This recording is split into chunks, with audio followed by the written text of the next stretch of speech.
The city never slept. Neither did Daniel. To most passers-by, he was just another homeless man slumped on a worn wooden bench near Bryant Park, wrapped in a patched army jacket and hiding behind a tangle of beard and sorrow. His eyes, though, those deep steel-gray eyes, told a different story.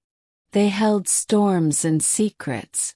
Every day, Daniel melted into the background of Manhattan's chaos. Tourists ignored him. Businessmen looked past him. Even the pigeons seemed to avoid his bench. He didn't beg, didn't speak much. But every morning at exactly 5 a.m., he'd rise, walk a few blocks east, and disappear into an alley behind an old bookstore. Few noticed him vanish. Fewer still ever thought to ask where he went. But when the sun went down, Daniel's world flipped. Beneath the alley lay an underground entrance, hidden behind a false wall, leading to something unimaginable. Polished marble floors, biometric security, and a team of elite staff awaiting his return. Here Daniel was no longer invisible. He was Daniel Crane, CEO of CraneTech Solutions, a quiet tech empire that built defense encryption, artificial intelligence tools, and even systems used by the Pentagon.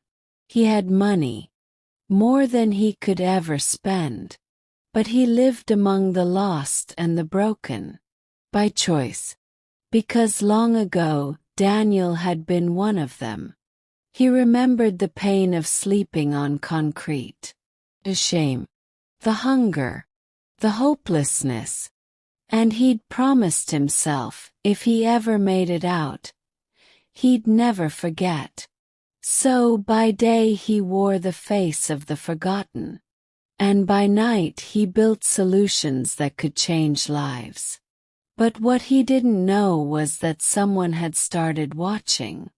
Someone who would unravel everything. The coffee vendor on 42nd Street always nodded to Daniel. Not out of kindness, just routine. People like Daniel were part of the city's background noise. Static. But today something felt off. Daniel sat on his usual bench, sipping from a paper cup he didn't pay for. Larry the vendor sometimes handed him one when business was good. As Daniel stared at the steam rising from the lukewarm brew, he felt it again. Someone was watching. He didn't look up immediately. Years on the streets had taught him patience, observation, stillness. His eyes flicked to the reflections in the bookstore's windows. There, a woman leaning on a lamppost, pretending to scroll her phone. But her screen was off. Too focused. Too still. Daniel's mind went into a quiet hum. Could be press. Could be a cop. Or something worse. He stood stiffly, like a man whose back had known too many nights of concrete. He limped down the block, ducking into the alley earlier than usual. Behind the wall, the scanner read his retina and thumbprint in one smooth motion. The door hissed open. "Welcome back, Mr. Crane," a voice chimed. Inside, a young assistant named Natalie met him with his schedule. She noticed his expression. "Is everything all right, sir?" Daniel didn't answer. He went straight to the surveillance room. Run facial recognition on the woman at 42nd 5th. Blue coat. Black boots. Light brown hair. She's not a tourist. The AI returned results in seconds. Name, Hannah Cole. Former investigative journalist. now freelance, specialized in corporate exposés. Daniel narrowed his eyes. "She's not just watching," he muttered. "She's hunting." For the first time in years, he felt the cold sting of vulnerability. Hannah Cole didn't like mysteries. She lived to solve them. Her old newsroom called her the Bloodhound before it collapsed under budget cuts. But freelancing had its perks. No editors, no red tape, just instinct, her camera, and a deep thirst for truth. And lately, her instinct screamed that the scruffy man on the bench wasn't what he seemed. She'd watched him for 2 weeks. Same bench, same route, same 5 a.m. disappearance. No shelter check-ins, no soup kitchens. Just gone. Like a ghost slipping through the cracks of the city.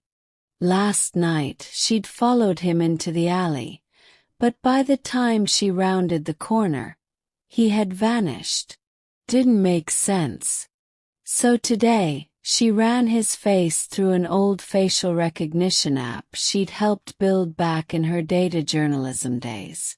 Low confidence, but one name came up. Daniel Crane. She blinked. "No way," she whispered. She clicked deeper, pulling archived articles and private company records. CraneTech had been notoriously secretive for years. No media interviews, no public appearances, just a digital ghost leading a billion-dollar tech fortress. But the face, the jawline, the eyes. It was him. Older, weathered, disguised. Her pulse quickened. Why would one of the richest men in America live like this? She thought back to the veterans she'd interviewed, the addicts, the people the system had crushed. Daniel didn't act like someone playing dress-up. He moved like someone who knew pain. Real pain. This wasn't a stunt. It was a secret. Big one. And if she was right, if this man was Daniel Crane, then the world was about to discover that the man sleeping on cardboard was holding the keys to one of the most powerful tech empires in the world. The next morning, Daniel didn't go to his bench. Instead, he watched the alley through a camera embedded in a weathered brick wall, sipping coffee from a sleek mug inside his underground command center. The screen showed her Hannah. Same coat, same boots. Still watching. "She's persistent," Natalie said, glancing over his shoulder. "She's digging," Daniel replied. "She thinks she's close." He paused, then sighed. "Set up a meeting. Anonymous tip. She'll think she's calling the shots." Hours later, Hannah received an encrypted message through her tip line. "You want the truth about Daniel Crane? Meet me at 10 p.m., the Manhattan Bridge, pedestrian side." Her heart thumped. Could be a hoax. Or worse. But if it wasn't, she showed up early. The bridge hummed with city sounds. Cars, wind, the occasional shout from a passing cyclist. And then, out of the shadows, he appeared. Same coat, same beard. But this time standing tall. "You've been watching me," Daniel said, voice low. "And you've been hiding," she shot back. "Why?" He didn't flinch. "Because when you've seen the bottom, you stop trusting the top." "I don't want to ruin you," she said. "I want to understand you." Silence stretched between them, the city pulsing beneath their feet. "I've built shelters with no names," Daniel finally said. "I fund recovery clinics off the books. I live among them because I was one of them. I don't need headlines." She searched his face, unsure what to believe. "But why the secrecy?" she whispered. "Because the world only listens when it's dramatic. I needed to stay invisible. Until the right person came along." Then he handed her a flash drive. "This is my truth," he said. "What you do with it, that's your story now." Hannah sat alone in her studio apartment, heart pounding, staring at the flash drive. What could be inside? Proof of Daniel's identity. Criminal confessions. Some kind of tech secret. Every possibility played out like a thriller in her mind. She took a breath, plugged it in. The screen flickered. Then a folder. Labeled only ashes. Inside were hundreds of documents. Donation receipts, medical bills paid anonymously, shelter blueprints, startup grants signed under alias names. Videos too. Daniel walking beside addicts, veterans, single mothers in shelters he had funded in secret. And then a file titled "The Fire." Click. Was a news clip. A grainy video of an apartment building ablaze. A mother screams. Firefighters pulling out a small child lifeless. The headline: CraneTech heirs family perishes in Bronx blaze. CEO missing. Hannah froze. It was dated 8 years ago. Another file loaded. Daniel, sitting in a room, speaking to a camera. "I built a fortress with my mind and lost everything while doing it. My wife and son died in that fire. Faulty wire. Call I ignored.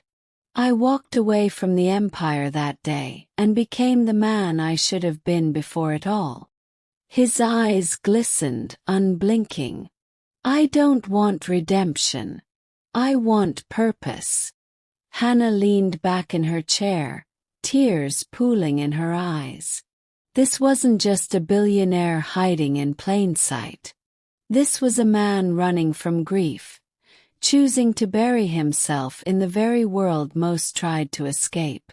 And now she had his story, the biggest scoop of her career. But something deep in her gut whispered, "Don't publish it. Not yet."